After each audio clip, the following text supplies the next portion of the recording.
नमस्कार साथियों, unique politics पे आप सभी का स्वागत है।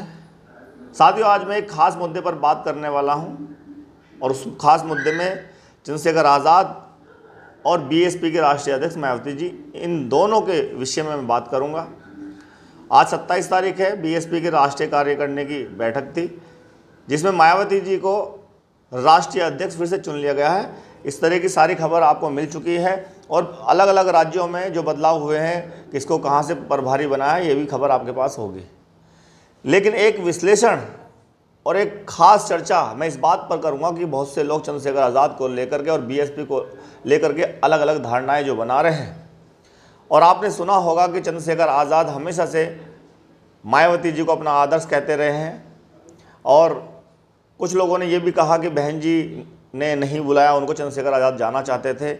तो इस पर मैं पूरा विश्लेषण करूंगा कि क्यों चंद्रशेखर आज़ाद को बहन जी ने नहीं बुलाया, या चंद्रशेखर जो कहते हैं उसके पीछे मंशा क्या है।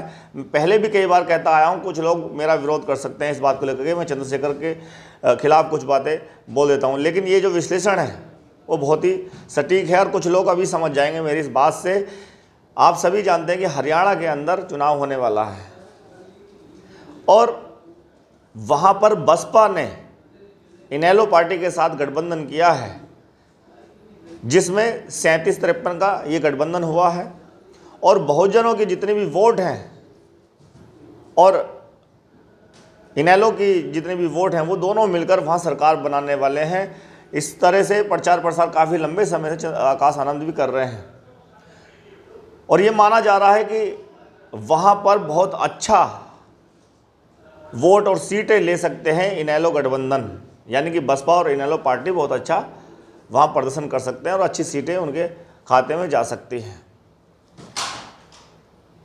बीजेपी और कांग्रेस को हराने के लिए गठबंधन बना, बहुजन एकजुट हो रहा है, लेकिन अब चंद्रशेखर आज़ाद ने चुनाव लड़ने का फैसला ही किया वहां पे, बल्कि साथ में जेजेपी दुष्यंत चौटाला जी के साथ गठबंधन भी कर लिया है और 90 सीटें वहां पर हैं, तो 90 में से 70-20 का ये गठबंधन हुआ है।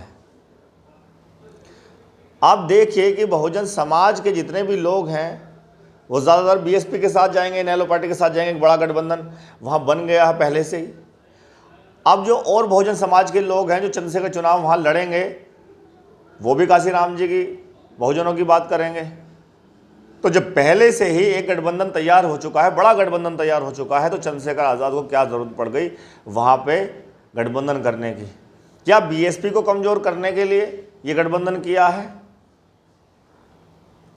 लोकतंत्र में सभी को, जिन्होंने अपनी पार्टी बनाई है या नहीं बनाई है, सबको चुनाव लड़ने का अधिकार है, इसमें कोई दो राय नहीं है। लेकिन जो बहुजनों की बात करते हैं कि बहुजन समाज के हम हितैषी हैं, अगर वो वहाँ पे गठबंधन के साथ किसी पार्टी के साथ गठबंधन करके चुनाव लड़ते हैं और पहले से इतना बड़ा बहुजन समाज का गठबंधन हो चुका है, तो आप बताइए क्या ये बीएसपी को या इनेलो को नुकसान करने के लिए है? हाँ, बिल्कुल। अब बहुजनों की जो वोट है वो बटेंगी। ये कहते रहना कि हम तो बहुजन समाज के हितैषी हैं, हम बहुजन समाज का भला चाहते हैं, लेकिन अपने टिकट से लड़ा भी जा रहा है और वोटों को आपस में बंटवाया भी जा रहा है। तो ये किसके कहने से हो रहा है? फ़ायदा किसको होने वाला है? इसका मतलब यहाँ पे कहीं ना कहीं बीजेपी और कांग्रेस को फ़ायदा होगा अगर वो ऐसा करते हैं। तो यहाँ तो सीधा सीधा समझ सकते हैं कि अगर चंद्रशेखर आज़ाद जेजेपी पार्टी यानी दुष्यंत चौटाला जी के साथ गठबंधन करके चुनाव लड़ रहे हैं और इससे पहले एक बड़ा गठबंधन पहले ही बहुजन समाज पार्टी का हो चुका है इनेलो पार्टी के साथ, तो आप जो बहुजन समाज के लोग हैं वो आपस में बटेंगे, नुकसान होगा और फ़ायदा कहीं ना कहीं कांग्रेस या बीजेपी को होगा। और बीजेपी और कांग्रेस के खिलाफ हमेशा से बीएसपी रही है और लोगों को बताने की कोशिश की है कि बहुजन समाज का कभी भी हित नहीं किया, हमेशा उनका इस्तेमाल किया है। जो दलित लोग हैं उनको वोट देता है कांग्रेस या बीजेपी को, उनका हमेशा नुकसान ही हुआ है, उनका शोषण इन पार्टियों ने किया है। इस तरह से बीएसपी हमेशा आरोप लगाती है ये। लेकिन अब फ़ायदा किसका होगा? अब फ़ायदा इनका ही होगा। एक तो बात ये हो गई सीधी सीधी। दूसरी बात यह है कि चंद्रशेखर आज़ाद अपने इंटरव्यू में कई बार उन्होंने ऐसी बात बोली है जिसको मैंने बताने की कोशिश की है कि कहीं ना कहीं चंद्रशेखर आज़ाद के मन में एक स्वार्थ है और वो बीएसपी को साइड करके आगे बढ़ना चाहते हैं। वो बेशक ये कहते हो कि हम तो आदर्श मानते हैं मायावती जी को, वो एक स्टंट है। और वो जो एक स्टंट है वो वोट लेने का है। बहुजन समाज पार्टी से जो लोग जुड़े हुए हैं उनका वोट इधर आ सके, इसलिए इस तरह के स्टंट किए जाते हैं। तो चंद्रशेखर एक इंटरव्यू में कह रहे थे, अभी आज की बात है, कि बहन जी हमारी महापुरुष हैं, आदर्श हैं, लेकिन आप बहन जी ने बहुत काम कर लिया।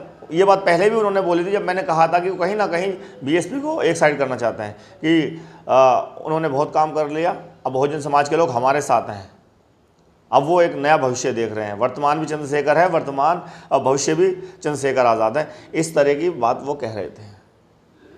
अब बहुजन समाज के हर उस वर्ग को सोचना चाहिए जो कहीं ना कहीं अपना भविष्य चंद्रशेखर आज़ाद में देखता है।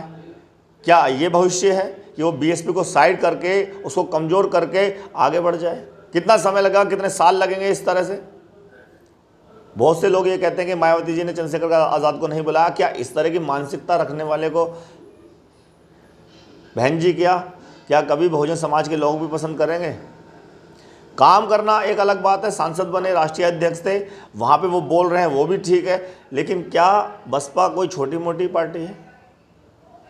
पूरे देश में जिसका जनाधार है और इतनी बड़ी दलितों की लीडर बीएसपी के राष्ट्रीय अध्यक्ष मायावती जी, उनसे बड़ा आज तक कोई लीडर पैदा मुझे नहीं लगता कि दलितों में होने वाला है। काशीराम जी के बाद मायावती जी, और मायावती जी के बाद अब तक तो कोई है नहीं। आने वाले समय में क्या होगा वो देखने वाली बात है, लेकिन जब तक बहन जी है, जब तक तो कुछ है ही नहीं। और राष्ट्रीय अध्यक्ष बहन जी हैं और अभी भी वो चुनी गई हैं और वो सक्रिय हैं। और बहन जी ने खुद किया है कि मैं मरते दम तक, ये कहा है कि मैं मरते दम तक संन्यास नहीं लूँगी। तो उसके बावजूद चंद्रशेखर इस तरह की बात कर रहे हैं कि बीएसपी ने, मायावती जी ने बहुत काम कर लिया, अब काम करने की बारी हमारी है। गठबंधन की बात है, अगर जेजेपी के साथ उन्होंने किया, दूसरे चौटाला जी के साथ उन्होंने किया है, तो वो इनेलो पार्टी के साथ भी गठबंधन कर सकते, उनसे बात कर सकते थे, मजबूत करते बीएसपी को। अब 20 सीटों पे वो चुनाव लड़ेंगे, वहाँ पे नुकसान बीएसपी का ही करेंगे। तो ये बात समझने की ज़रूरत है कि चंद्रशेखर आज़ाद बेशक कुछ भी कहते हो कि हम बहुजनों के हित की बात करते हैं, लेकिन जितना हित बहन जी चाहती हैं, दलितों का हित जितना बहन जी चाहती हैं, उतना कोई और सोच भी नहीं सकता। बहन जी एक दूरदर्शी नेता है। बहुत पहले बहन जी ने सोच लिया था कि चंद्रशेखर आज़ाद क्यों भीम आर्मी संगठन बनाया, और भीम आर्मी संगठन के बाद आज़ाद समाज पार्टी क्यों बनाई, और वो कभी गठबंधन भी नहीं करने के। वो तो चाहते हैं कि बीएसपी अलग हो, बीएसपी कमज़ोर हो। सबसे ज़्यादा खुशी ये चंद्रशेखर आज़ाद या आज़ाद समाज पार्टी को होती है अगर बीएसपी कमज़ोर होती है, क्योंकि बीएसपी कमज़ोर होती है तो लोग किधर जाएंगे? चंद्रशेखर आज़ाद के पास। ये मैं भावनाएं बता सकता हूँ कि ऐसी भावनाएं आज़ाद समाज पार्टी की हैं। और जिस तरह से वो बोलते हैं, अगर वो ये समझते हैं कि जो विश्लेषक हैं या जो जानकार हैं, जो राजनीतिज्ञ हैं, वो बात समझते नहीं, एक एक पॉइंट को पकड़ लेते हैं। तो मैंने कई सारे ऐसे पॉइंट उनके कई बार पकड़े, लेकिन आज भी मैंने जो पॉइंट पकड़ा है उसमें हरियाणा में जिस तरह से वो कांग्रेस और बीजेपी को फ़ायदा पहुंचाना चाहते हैं और अपनी ही पार्टी को कमज़ोर करना चाहते हैं जो बहुजनों की है, उससे साफ साफ नज़र आता है कि बीएसपी कहीं सीट ना ले जाए, बीएसपी कहीं बढ़ ना जाए। इस तरह से उनको काटने के लिए चंद्रशेखर आज़ाद खड़े हो रहे हैं, 20 कैंडिडेट लड़ा रहे हैं। जब उन्हें पता है कि बहुजनों की पार्टी है, वो तो कह रहे हैं कि अभी उसमें भी कहा इन्होंने कि टोपी आज़ाद समाज पार्टी की और झंडा बसपा का। ये डायलॉग आपने सुना होगा।